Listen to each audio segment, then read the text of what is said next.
Hi, Scott Whitley here, hope you're doing well. In this lesson, we're going to look at three ways that you can, let's check that, three ways you can use dynamics in your bass playing for like massive effect. It really creates a lot of drama, and you can create a lot of drama and kind of, almost like storytelling in songs that you're playing, all right? I know that sounds a bit airy-fairy, but it's the truth. Now, dynamics in its simplest form is basically the difference between the highest, or your dynamic range in a piece, is the difference between your loudest, most, full-on sections and the quietest, most softly played sections, all right? And like I say, that sort of gap in between is the dynamic range, right? And most of the time, you should aim to play somewhere in the middle. So that's another lesson in itself, is that as you become aware of this stuff, don't play everything full on all the time, because you kind of got nowhere to go, right? So if you kind of sit in the middle with like most of your playing kind of thing, then you've got this ability to ramp it up or back it off a little bit. Now, you could just simply do dynamics using like your volume control or a volume pedal or preset boosts, that kind of thing. The only issue with that on bass is that often the way bass is recorded and the way that bass is amplified through a PA system when you're playing a bigger gig, there's a lot of compression used, right? And compression squashes the dynamic range. So you're doing all this stuff to kind of like, bring up this section and bring down that section, and that's kind of all removed by the compression in the PA system. I'll show you an example of that. This is without compression. This is how the bass just sounds. All right, I'll play like an up knee really softly, and now I'll play really hard. So I've got this massive kind of dynamic range I can use for artistic effect, right?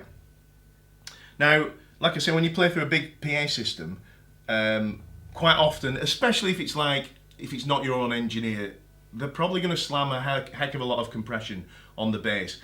I guess a lot of it's to protect the system, the speakers, because they don't know whether you as a bass player have good control over the instrument, whether you're going to slam away and the strings are going to hit the poles of the pickup and all that kind of stuff. So they use a lot of compression, and it just kind of smooths everything out, but it pretty much removes all that kind of volume dynamic range stuff, right? So check this out. This is like a lot of compression, and I honestly have heard this going on through my bass, through a rig, with some engineers. So check it out. This, if I play really softly,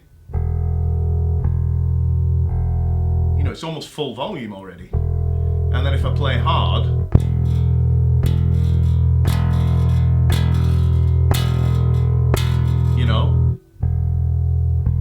that is just stroking the string.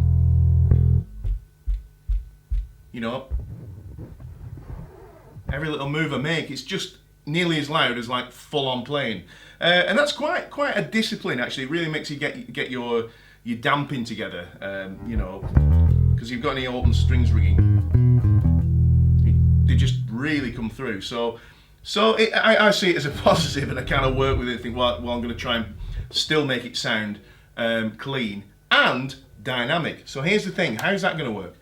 So over time I've developed different ways of creating, if you like, the illusion of a dynamic range. So like I said just a minute ago, often it's completely squashed in the mix, but you can use other tools that create kind of, like I say, this illusion of dynamic range. I mean, it is probably creating a fair amount of dynamic range also, but even if it's squashed by compression, it'll transcend that and still give like high energy points and kind of more subdued or kind of menacing kind of points in the music. So let me show you the first of these three ways. The first is using technique, and they're all like various techniques. I'm going to give you at least one here, and that is palm muting, right? So this one works really well if you play with a pick, and if you play with fingers also, you can incorporate this. So it's pretty much universal for everybody. Maybe slightly easy for the pick player because you can just keep hold of your pick. So I'll show you without the pick first and then with the pick. So here is, let me get rid of that compression. Right, here it is. Let me just show you how it works musically, right? I'm just going to put some drums on. Here we go. So this is like regular finger playing. In the middle, I'm not playing really hard and I'm not playing super soft. I'm just kind of sitting in my cruising mode, if you like, all right? So here we go. And then I'm going to drop it down to the palm muting thing, and then I'm going to bring it up full on with the fingers again. So I'm going to start in the middle, drop it down, then bring it right up. So let's see what happens. Here we go. Just going to get a slightly different rhythm here.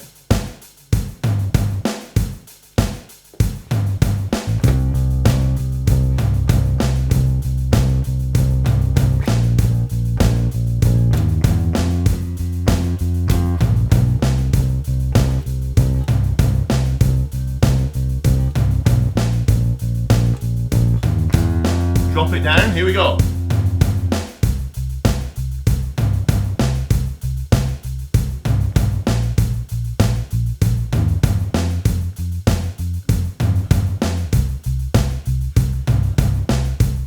And then bring it up.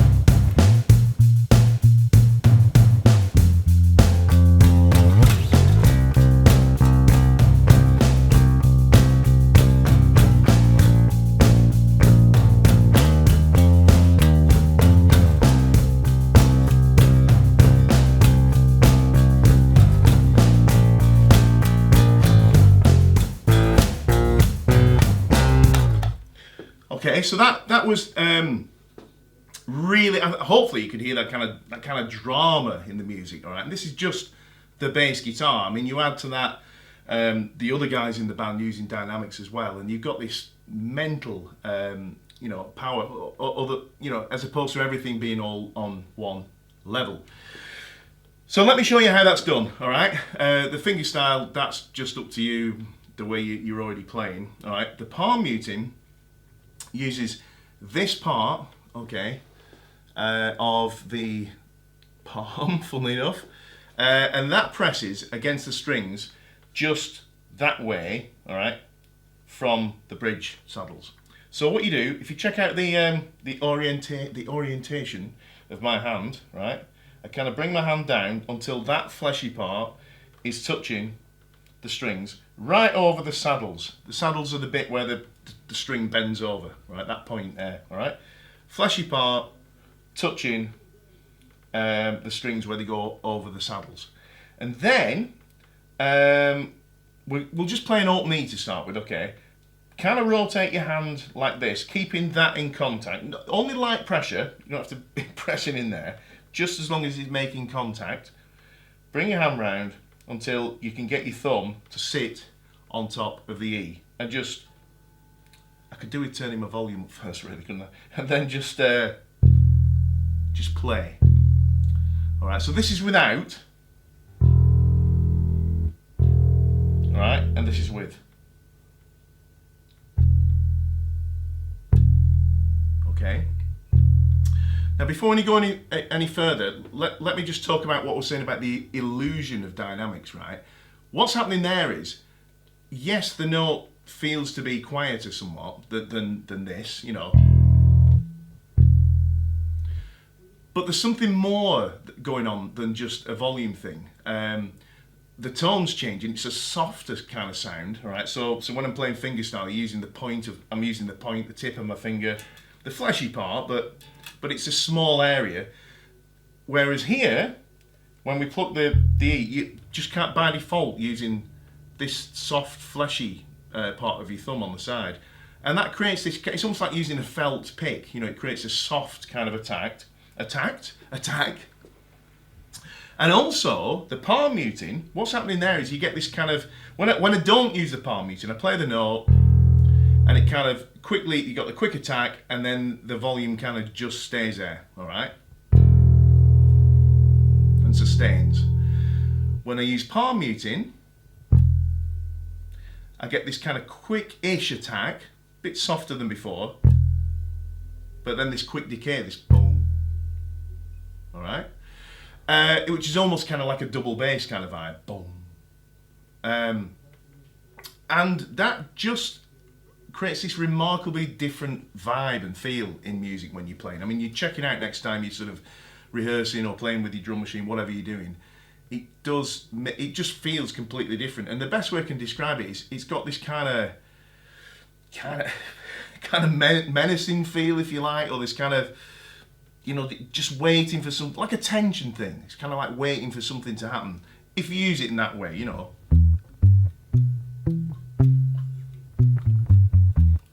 Anyway, enough of that.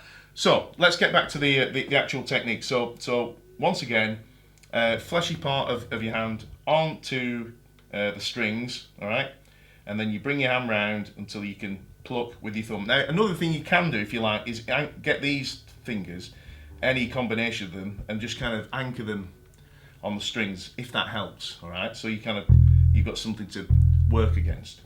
Now, the further you move this way, the more severe the kind of muting effect is going to be. And the more you move that way, it's going to be less and less until you kind of go past the bridge saddle and it's not doing anything, like here. It's not doing anything, right? So here we go. Check this out. I'm going to start with the smallest amount, so I'm just over the saddles, right? And then move along,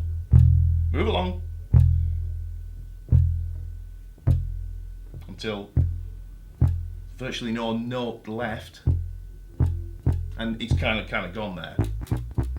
All right. So you've got that maybe like an inch and a half or so of kind of workable movement there.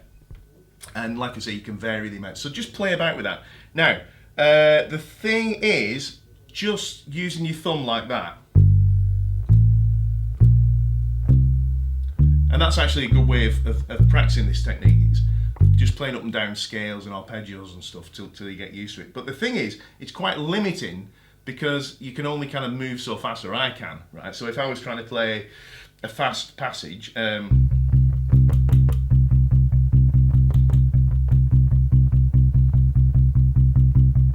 that's about as fast as I can go, and I don't think I'll be able to keep that up for more than like a couple of times around a chorus or something.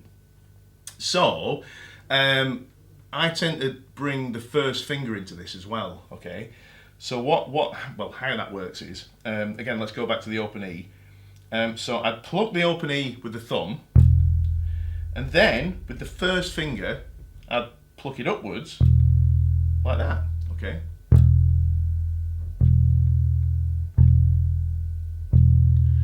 And although I'm not like particularly brilliant at this, doing that, so that's down, up, down, up, down. So that's down with the thumb, up with the finger.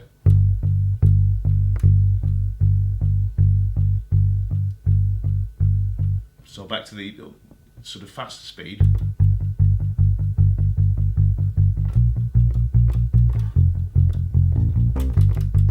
It's a lot easier than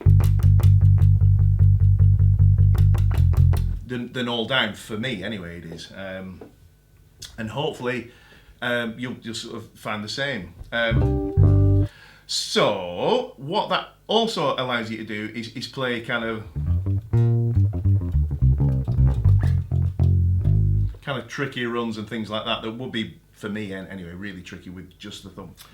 So yeah, just very quickly, if you are a pick player and you want to use palm muting, all you need to do, and some of you may accidentally almost be using palm muting already if you don't know what it is, but basically you're probably playing back here, you may play here, but a lot of pick players play back here. But all you do is the same thing. You get that fleshy part of your hand, you put it on the bridge, saddles, move it slightly this way, like half an inch to an inch, and just play as normal. So without, with, and that can create like a really, really wicked, really, really cool kind of tone. Ah. So that's using palm muting with a pick. So that's the first way you can use dynamics.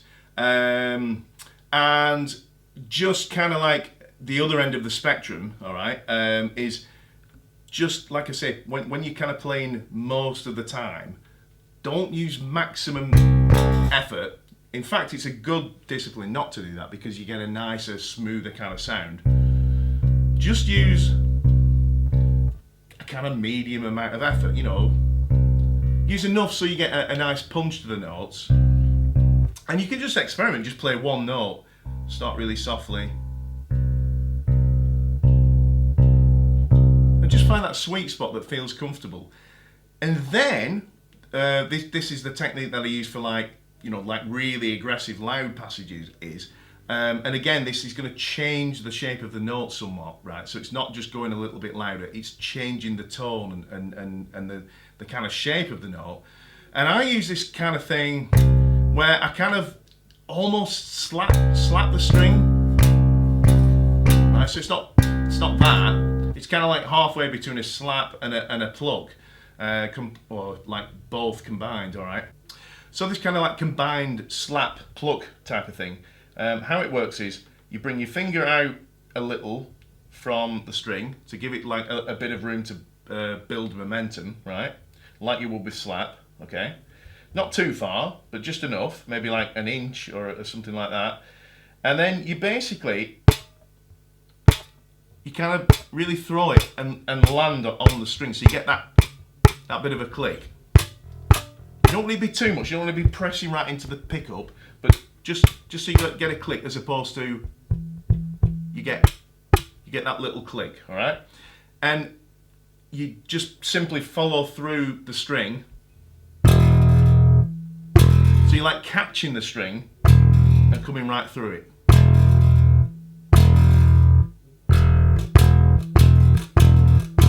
All right, so it's quite a nasty, kind of aggressive sound, but it's kind of like, it's like supercharged, it's like full on, all right? And this is just no effects at this point, it's just using, obviously, technique, all right? So we've got from this to this, regular, to this. All right, and those are the three techniques that I used in that little example I just gave a minute ago, okay? So that's the first way of using dynamics, and like I say,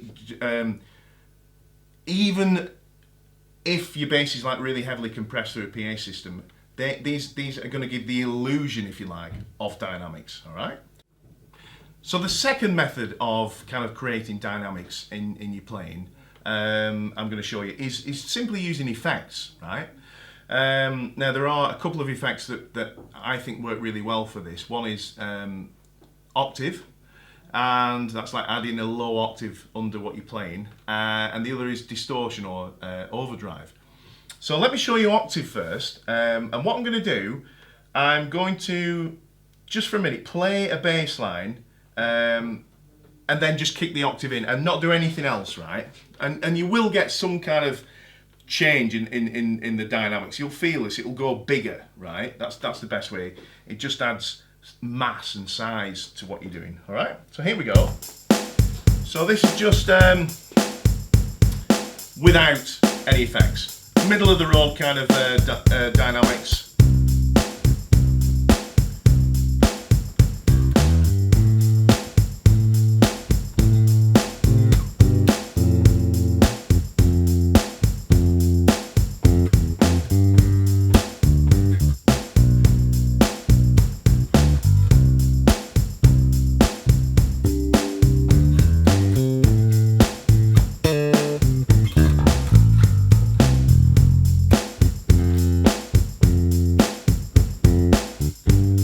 And now I'll bring the octave in.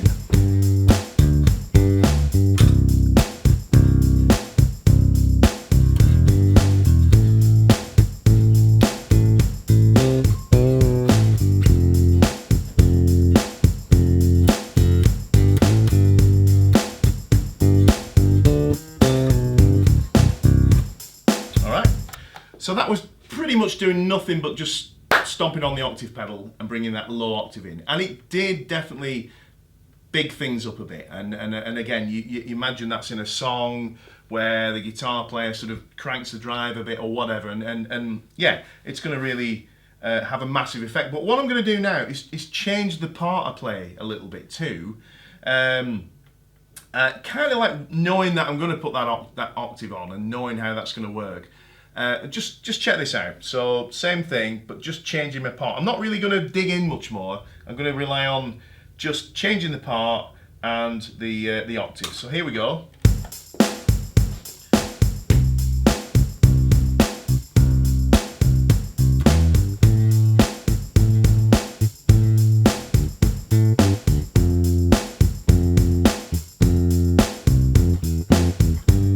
Here we go.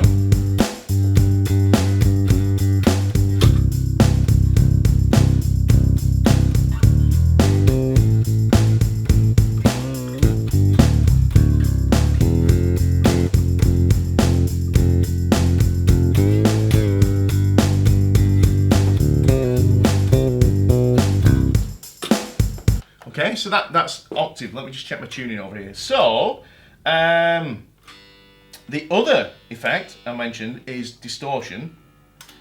All right, and that again, if you're not careful with distortion, it can actually kind of make things drop. It sounds like amazingly aggressive and stuff, but if you just kind of switch from using no distortion to 100% distortion, no clean bass coming through, all the kind of percussion, you know, that instant attack of the bass disappears. So the way I like to use it is to keep the bass coming through as it's always been throughout the song, right? So it's almost like if you're going from a verse to a loud chorus, the actual clean tone of the bass remains the same, and then use a distortion pedal where you can mix in the amount of distorted the amount of distorted tone alongside the clean, all right? And what you get is this. This is just clean, and this is with the distortion. So in there is the same clean bass tone. So still got all that attack, but with this kind of big blanket or like kind of glow. I like that. This distortion glow around that clean tone. All right. Let's see how that works. I'm going to do the same sort of thing. I'm going to switch up the bass line as well. I'm not going to dig in much harder at this point. I'm just going to play the same on my kind of fake verse chorus thing. Check it out. Here we go. Without distortion. 1, 2, 3.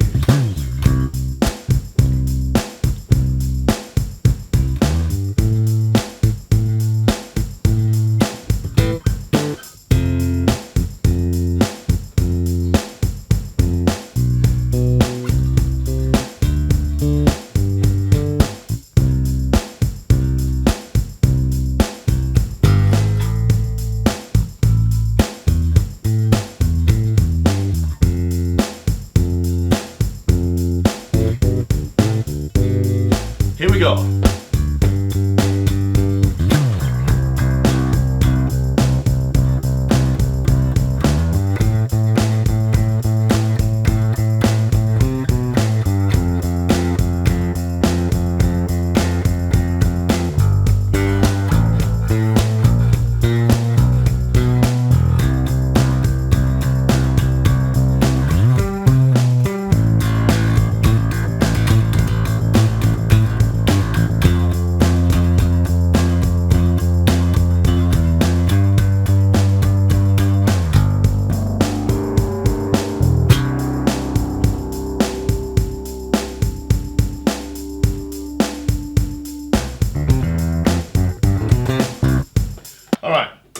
So that was just pretty much distortion and changing the part.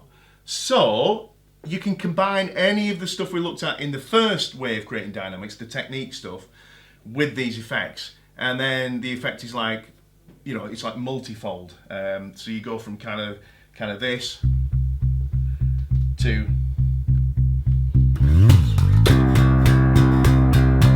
you know, it's just insane. And again, no amount, let's try it, no amount of compression here's a moment of truth. It's gonna kill that. All right, so here we go, really quiet. This is like loads of compression, right?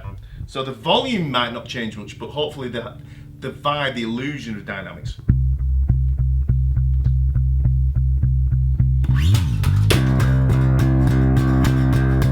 All right, so that was squashed to death, but in my mind and to my ears, that's still really ramped up a notch. All right. So the third way that you can use, or you can create dynamics and drama in your playing on the bass, is basically like choice of octave. All right. Does that make sense? So kind of, you know, whether you play like a low G or a high G, that kind of thing. And again, this. It's massive, and if you combine this with either or both of the other two ways of creating dynamics, you can just create like you can change the world, you know. So here we go. Good for time. I'm just going to play a bass line. Let's mix something up, change this rhythm up. What we got here? Pop rock, disco. Let's go with disco, right? And let's go with disco at, let's go really weird and do it disco at 80 BPM, as if that ever happens. Right, so disco at 80, I'm going to start fingerstyle, right? In fact, I'm going to do all this fingerstyle for a minute, and I'm going to start high up in the register, right? This is going to be like a quiet section, and then all I'm going to do is drop down. I'm going to try not to use any other technique change. I'm going to try and keep my velocity the same. And just check it out, see if this works. So here we go. I'm going to play in the key of G. Here we go.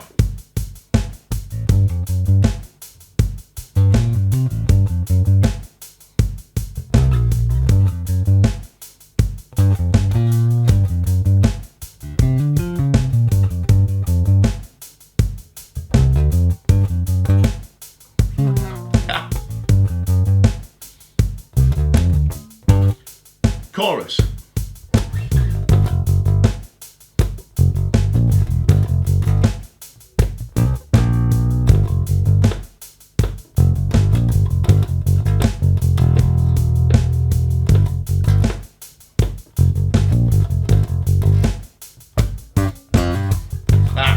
Dynamics.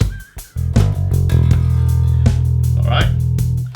So that was just simply shifting from a high octave to a low one, and it just kind of gave it all this drive and bottom end and weight, and again, it's like that kind of illusion of dynamics, or like a tension thing. Like even like a non-musician would feel that they wouldn't know what's happening there, but they feel that sudden, oh, yeah, you know.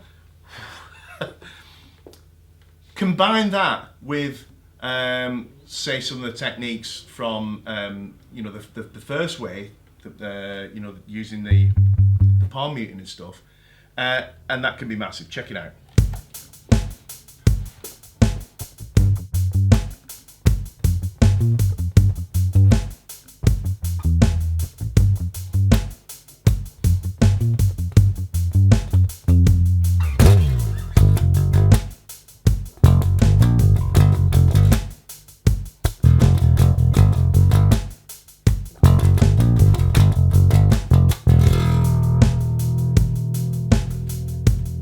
Okay, so there you go. That's 3 ways that you can like add massive amount of dynamics to your playing and drama, and have fun with it. Let me know what you think of this in the comments below. If you haven't already, please subscribe, and I'll see you in the next lesson. Cheers.